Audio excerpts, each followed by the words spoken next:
Terima kasih saudara, Anda tentunya kembali bersama channel Bang Kumis Berbagi Media Sorot Desa Indonesia. Perlu kami informasikan hari ini Kumis hadir di kawasan proyek pembangunan jalan tol Serang Panimbang, tepatnya di Kecamatan Patia. Kehadiran Bang Kumis hari ini sengaja untuk melihat kondisi terkini terkait area pesawahan yang terdampak jalan tol yang saat ini sedang berlangsung. Dan nanti bagaimana untuk informasi selengkapnya terkait dampak-dampak dari jalan tol ini terhadap pertanian khususnya dari Kecamatan Patia, Kabupaten Pandeglang, Provinsi Banten. Channel Bang Kumis Berbagi bersama Media Sorot Desa Indonesia mengabarkan.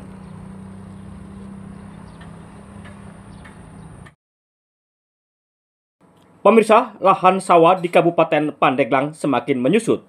Hal ini diduga karena adanya proyek strategis nasional pembangunan jalan tol Serang Panimbang, sehingga lahan sawah menjadi berkurang.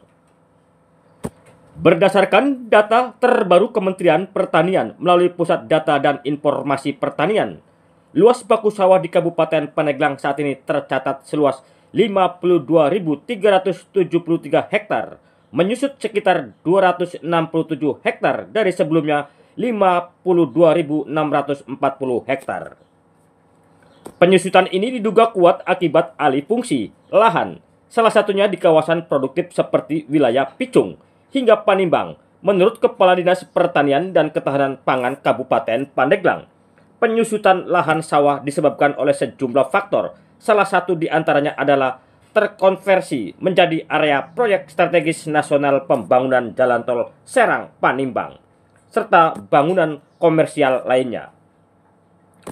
Berkurangnya luas sawah berdampak langsung pada produksi gabah dengan rata-rata produktivitas sawah sebesar 6,25 ton per hektar.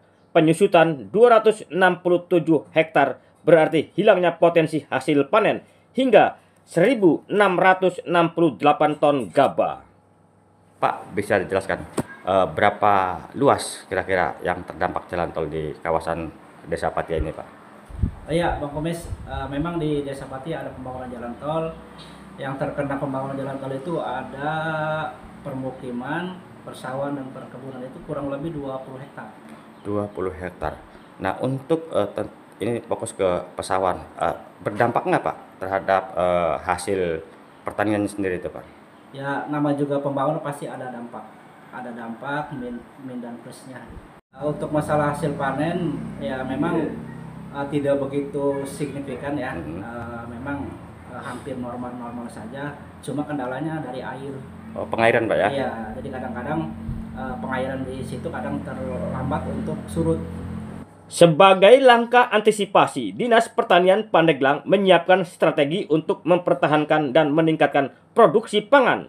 Salah satunya melalui program optimalisasi lahan atau OPLA yang berfokus pada peningkatan indeks pertanaman.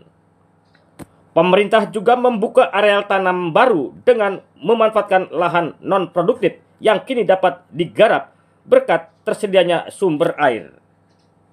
Nasir menambahkan ketahanan pangan di Pandeglang tidak hanya bergantung pada lahan yang ada, tetapi juga pada efektivitas pengelolaan dan sinergi lintas sektor, termasuk dukungan regulasi di tingkat daerah.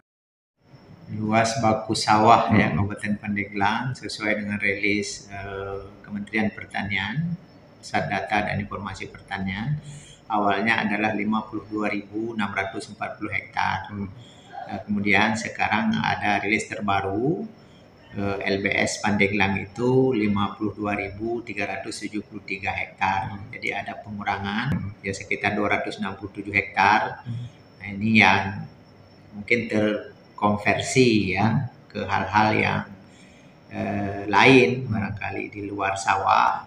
Bisa mungkin salah satu adalah proyek strategis nasional. Kita ketahui bahwa mulai dari Picung sampai ke Mekarsari Panimbang itu kan sebagian besar adalah sawah sawah produktif gitu ya. Jadi saya kira itu yang paling banyak menyerap konversi. Kemudian juga di beberapa lokasi kan kita tahu kalau sebuah wilayah sudah terakses infrastruktur jalannya pasti kiri kanan itu LBS tentu berkurang. Yang kedua, ya mungkin ke produksi. Ya, kalau rata-rata produksi 6,25 hektar ton per hektar, nah, tentu tinggal dikali 267. Kita berharap lahan-lahan ada bisa ditingkatkan produktivitasnya sehingga bisa menutupi tadi produksi yang kurang. Ya, jadi dengan berkurangnya luas baku sawah, ya mudah-mudahan produksi kita tetap meningkat. Ya, beberapa strategi yang kita lakukan, yang pertama adalah oplah, ya, itu optimalisasi lahan yang ada. Yaitu tadi kita upayakan, yang pertama adalah meningkatkan indeks pertanaman. Yang tadi 1 kali jadi 2 kali, yang 2 kali jadi 3 kali, jadi 3,5 kali, bahkan ada yang 4 kali. Ya, upaya-upaya ini kan terus kita lakukan dengan berbagai teknik, yang menggunakan teknologi budidaya, pertanian, alsintan yang cukup, dan mengoptimalkan air yang ada. Makanya kita coba mengoptimalkan air permukaan yang ada, ya, dengan pembagian pompa, membangun irigasi perpompaan.